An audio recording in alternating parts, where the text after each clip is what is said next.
ይህ ለርኒዌ ነው። ከባለፈው የቀጠልነው ኢመርጂንግ ቴክኖሎጂ ኢንትሮዳክሽን ዘ ኢንዱስትሪያል ሪቮሉሽን ኦር አይአር ብሎን እንጀምር። The industrial revolution was a period of major industrialization in the innovations that took place during the late 700 and the early 800 ምንድነው የሚለው በ1700 እስከ 1800 ወይም ደግሞ 1700 መጨረሻዎቹ አካባቢ እና 1800 መጀመሪያዎቹ አካባቢ ኢንዱስትሪያል ሪቮሉሽን ወይም ደግሞ ኢንዱስትሪያዊ አብዮት ተጀመረ ይለናል ማለት ነው። An industrial revolution at the core occurs when a society shifts from using tools to make products to use new sources of energy such as coal power machine in factory. Industrial revolution ማለት በእጅ ከሚሰሩ ነገሮች አሉ። እነዚህ በማኑዋል ልንሰራቸው የምንችሎች ነገሮች ቀጥታ ወደ ማሽን የቀየሩት ማለት ነው። ያ ማሽን ደግሞ የሚሰራው መንቀሳቀስ የሚችለው አዲስ በሆነ ኢነርጂ ወይም ኒው ሶርስ ኦፍ ኢነርጂ ነው ማለት ነው። ያ ደግሞ ስሙ ከሰል ድንጋይ ሊሆን ይችላል፣ ስቲም ፓወር ወይም ደግሞ በስቲም ፓወር ይችላላቸው። በእነዚህ ተጀመረ ማለት ነው። The revolution started in England with a series of innovations to make labor more efficient and productive.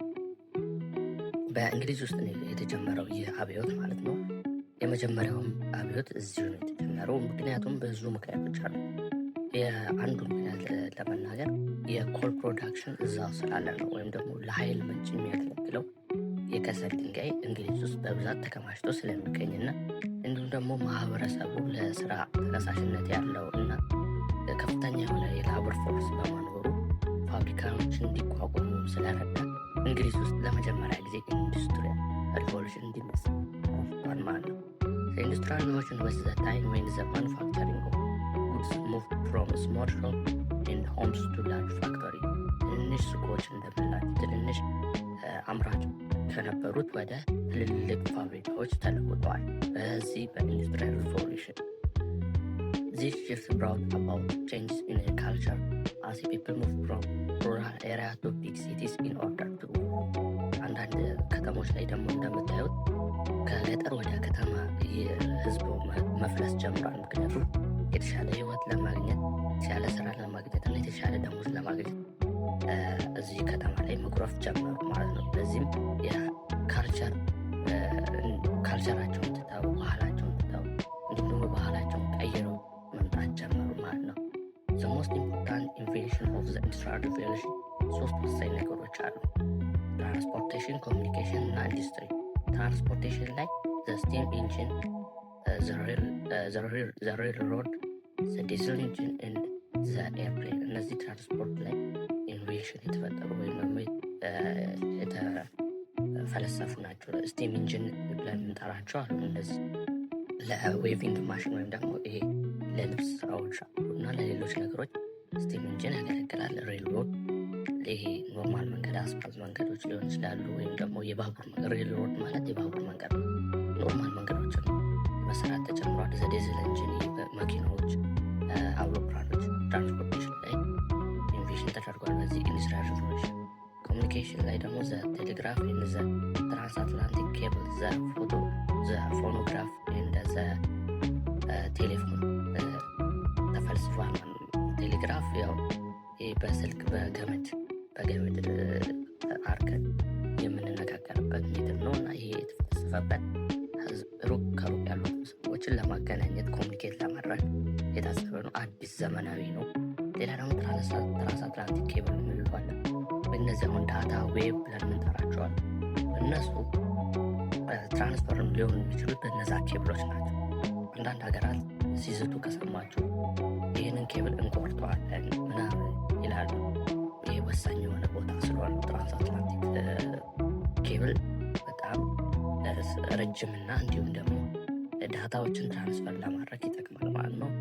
ፎኖግራፍ ብለን የምንጠራው እነዚህ ፎን ብለን የምንጠራቸው ስልክ ኮሚኒኬሽን የሚጠቅሙ እነዚህ ቴሌፎን ብለን እንደምንጠራው ማለት ነው ያገለግላሉ። ሌላ ኢንዱስትሪ ኮተን ኢንጂን ወይም ደግሞ ኮተን ኢንጂን ወይም ደግሞ የሽመና ስራ ለመስራት የሚያገለግል ኢንዱስትሪያል ወይ ነው። ሁለተኛ ደግሞ ያው ኮተን ኢንጂን ሲል ተሳስቻለሁ መሰለኝ። ኮተን ኢንጂን ማለት ጥጥ ፈልቃቂ ማለት በሰው ኃይል ነበር የሚፈለቀቀው። ከአሁን ግን በማሽን ጥጥን መፈልቀቅ ይቻላል ማለት። ስዊንግ ማሽን ደግሞ እንደመልኳችሁ የልብስ ስፌትና የልብስ ሽመና ነው። ኤሌክትሪክ ላይትስ፣ እነዚህ አምፖሎች፣ መብራቶች ኢንዱስትሪ ላይ ተጀመረ ማለት። ቀጣይ ደግሞ ሂስቶሪካል ባክግራውንድ IR10 IR20 and IR30 እንቀጥል።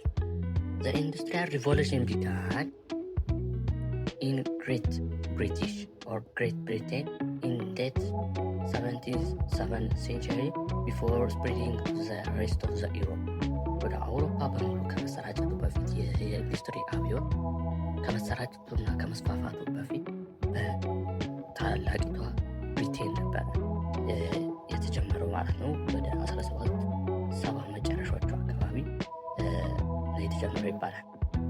ይሄ ሂስቶሪካል ባክግራውንዱ የኢንዱስትሪያል ሪቮሉሽኑ የታሪካዊ አመጣጡን የሚያሳየው the first European country to be industrial after the England were Belgium, France and German states. እነዚህ ሶስት ሀገራቶች ከእንግሊዝ በኋላ ኢንዱስትሪያል ሪቮሉሽን የተቀበሉና እንዲሁም ደግሞ ማስፋፋት የጀመሩ እነዚህ ሀገራት ናቸው። ቤልጅየም፣ ፍራንስ እና ጀርመን ፈተና ላይ የመምጣት እድል አላቸው ማለት ነው። The final cause of the industrial revolution was the effect created by agricultural revolution. agricultural revolution ማለት የግብርና አብዮት ብለን እንጠራዋለን። ግብርና ከፍተኛ የሆነ የኢንዱስትሪያል ሪቮሉሽን እንዲፈጠር ከረዱ አካላቶች ውስጥ ዋነኛው the main and final cause የሆነበት ምክንያት እዚህ ከስር እናየዋለን። እንጀምር። As previously stated, the industrial revolution began in British in 18th century due to part to a increase in food production, which was the key outcome of agricultural revolution. የግብርና አብዮት እንዲፈጠር ያደረገው ነገር የምግብ ፍላጎት መጨመር ነው። አንዳንድ ሰርፕለስ የሆኑ ጉዶች እንዲመረቱ ወይም ደግሞ ሰርፕለስ ማለት ገበያ ላይ ብዙ የሆኑ ምርት ማምረት እንዲቻል ተፈልጎ ነበር የታቀደ ግብርና ምርት ላይ ማለት ግን ያንን ሰርፕለስ የሆነ ምግብ እየበሰበሰና እንዲሁም ደግሞ ኤክስፓየር እያደረገ ከምግብነት ወደ መጥፎነት እየተለወጠ ስላስቸገረ ፕሪዘርቭ ለማድረግ ተፈለገ ማለት ነው። ሰው ምንድነው ያላቸው ሜተድ ኢንዱስትሪያል የሆነ ወይ መጠቀም ኤክስፓየር ቶሎ እንዳያደረግና እንዳይበሰብስ ለማድረግ የግዴታ ኢንዱስትሪያል ሪቮሉሽን ውስጥ መካተት አለ ተባለ። ሜን ኮዙም የሆኑበት ምክንያት ለዚህ ነው። ገበያ ላይ በብዙ የሆኑ ምግቦች ይቀርባሉ። ብዙ የሆነ ምግቦች ያቀርቡና ግን ይበሰብሱና እንዲሁም ኤክስፓየር እያደረጉ ይጣላሉ። ያ ደግሞ ለግለሰብ አምራቹ ሎስ ነው ወይም ደግሞ ኪሳራ ነው። ስለዚህ ያለው አማራጭ ወደ ኢንዱስትሪ ፊት አዙሮ ኤክስፓይሬሽኑን ቀንሶ ከዛ በኋላ ወደ ምርታማነቱን ጨምሮ ገቢ ማግኘት ነው ያስበው ማለት። ስለዚህ ኢንዱስትሪያል ሪቮሉሽን ዘሜን የተባለበት ምክንያት ለዚህ ነው። አግሪካልቸራል ሪቮሉሽን the four types of industries are the primary industry, the secondary industry, the tertiary industry and the quaternary industry. እስቲ የመጀመሪያው the primary industry is involved with getting raw materials, example mining, farming and fishing. ፕራይመሪ ኢንዱስትሪ ብለን እንጠራቸዋለን። ከዚህ በፊትም ኢኮኖሚክስ ደረጃ ላይ ተምራችሁታል። ግን ኢንዱስትሪ ነው። ይሄ ታይፕስ ኦፍ ኢንዱስትሪ ፎር ታይፕስ። እነዛ ሂስቶሪካል ባክግራውንድ IR ብለን የምንጠራው ሂስቶሪካል ባክግራውንድ። ይሄ ግን ታይፕ ኦፍ ኢንዱስትሪ ምን አይነት ኢንዱስትሪ አለ፣ ከዚህ ወደዚህ ኢኮኖሚካል ጋር አብሮ ሄድ የሚችሉ ከሆነ ይህ አራቱን ማየት ይችላል። ፕራይመሪ ኢንዱስትሪ ብለን የምንጠራው መሰረታዊ ተብሎ የሚጠሩት ናቸው። እነዚህ የግብርና ምርቶች አሉ። ይሄ የፋርሚንግ ከማይኒንግ ይሄ የማንጠር ስራ የወርቅ ምናምን ማንም ያነጥሩታል። እነሱ ፊሽንጎች ወይም ደግሞ አሳ ምርት ላይ ያሉ እነዚህ አካላቶች የመጀመሪያ ፕሮዳክተሮች ናቸው። ፕራይመሪ ኢንዱስትሪ ይባላሉ። እነዚህ ወደ ፋብሪካና ወደ ተለያዩ ነገሮች ሲለወጡ ወደ ሰከንዳሪ፣ ወደ ተርሻሪ፣ ወደ ኳተርናሪ ይሄዳል ማለት ነው።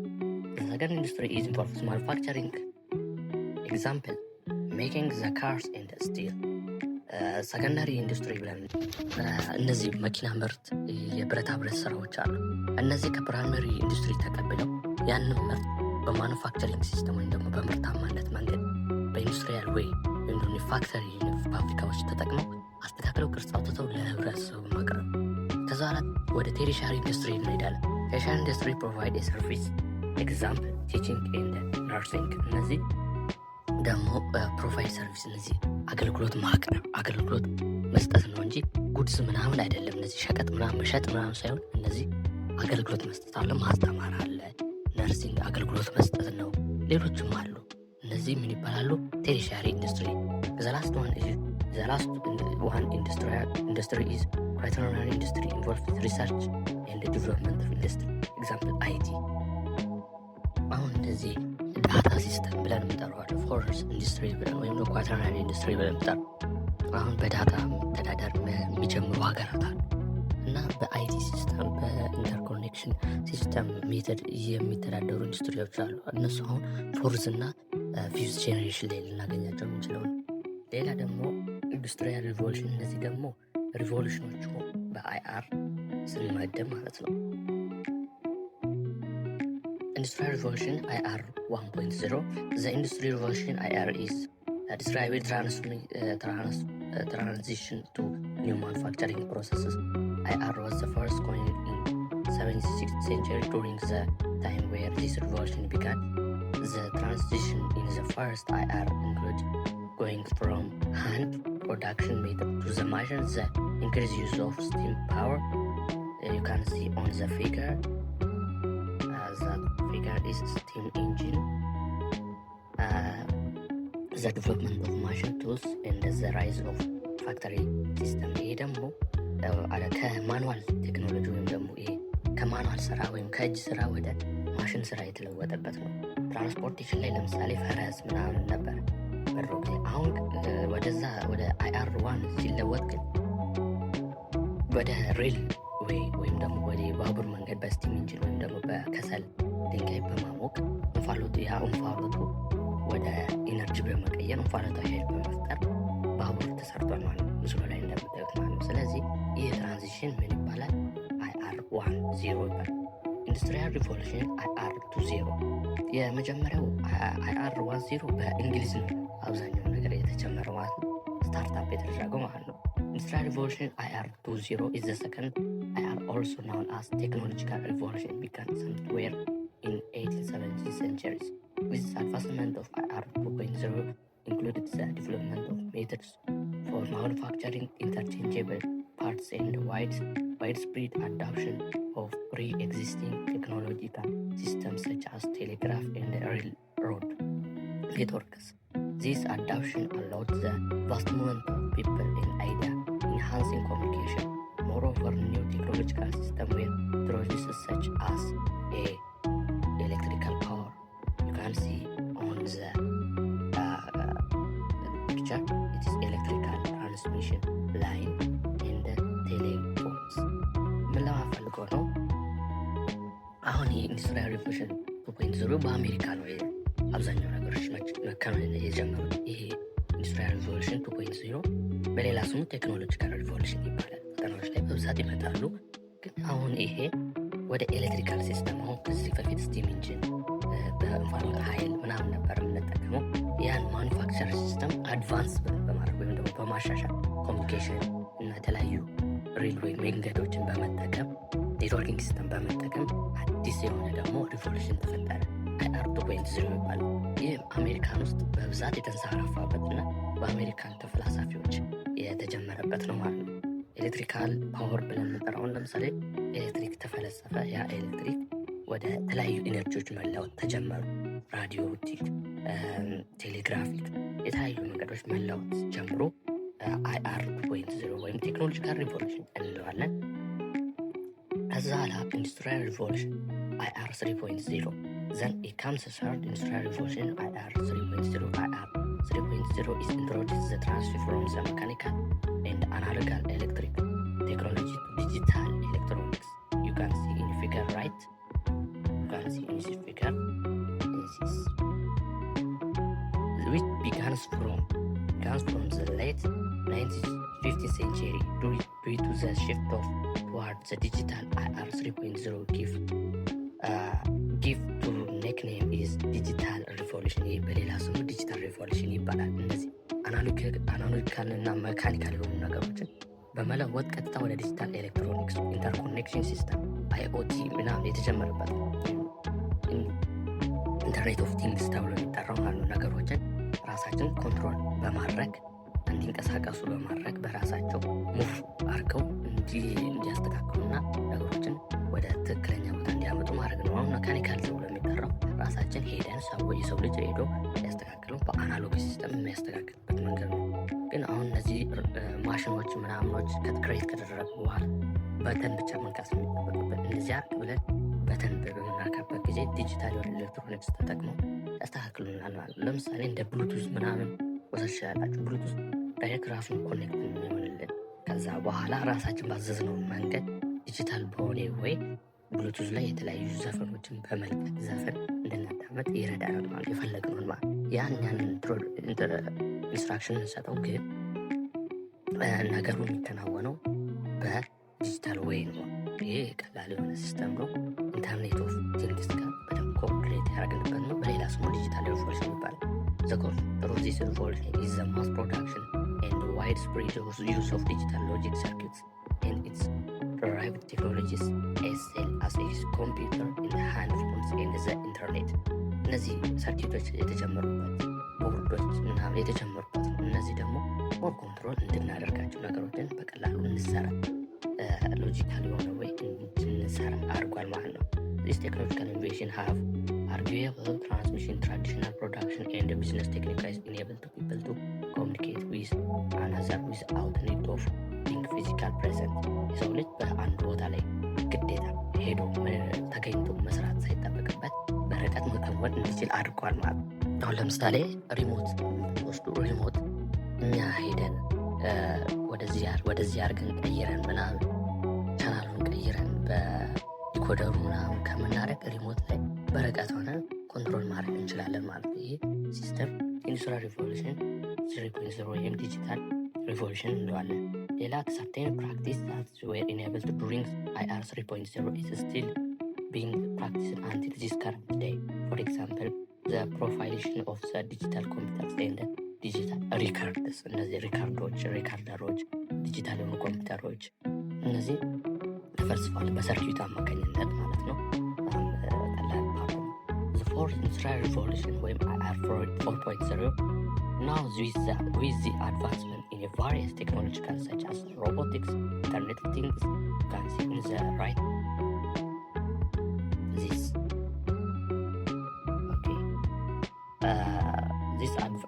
this additive manufacturing and automotive vitals the term or the fourth industrial revolution or IR 4.0 was coined by Carlos Schweer, the founder and the executive chairman of World Economic Forum in year 2016.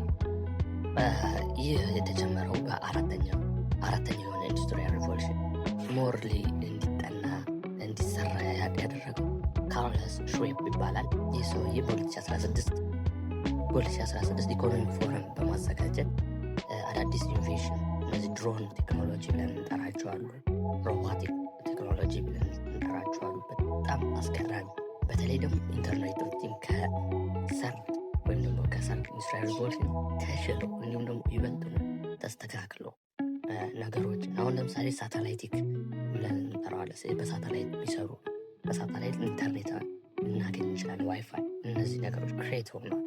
እነዚህ ነገሮች መፈጠራቸው ሞርሊ ይበልጥ አድቫንስ ያደርጋል። ስለዚህ አድቫንስመንት ቴክኖሎጂ ይፈጠራል፣ ሮቦቲክ ቴክኖሎጂ ይፈጠራል። እነዚህ IoT የተለያዩ ሲስተሞች ተፈጥረዋል።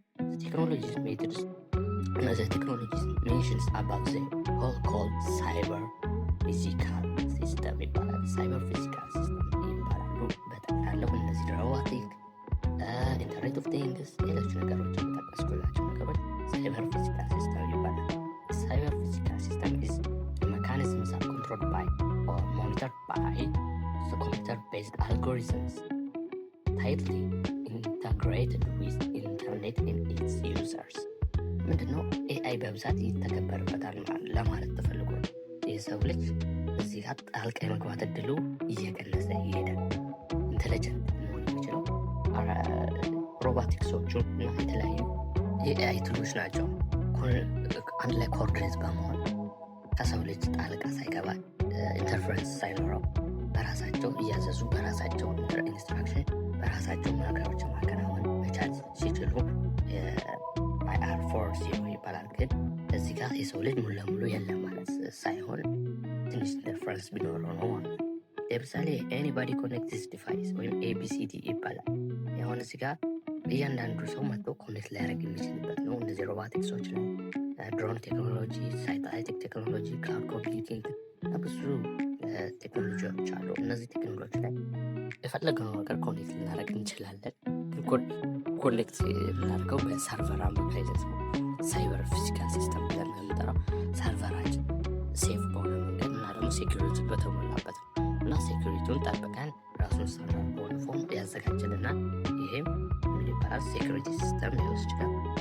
በዛ አማካኝነት እንጂ ዝም ብሎ የፈለገው ሰው ኮኔክት ያደርጋል ለማለት ተፈልጎ አይደለም። The next part, role of data for emerging technologies። ይሄ ደግሞ በቀጣይ በፓርት 4 እንገናኛለን። ለዛሬ ይህን ይመስላል። ዩቱብ ቻናላችን ላይክ፣ ሼር፣ ሰብስክራይብ ማድረጋችሁ እንዳትረሱ። Next we will see the role of data for emerging technologies።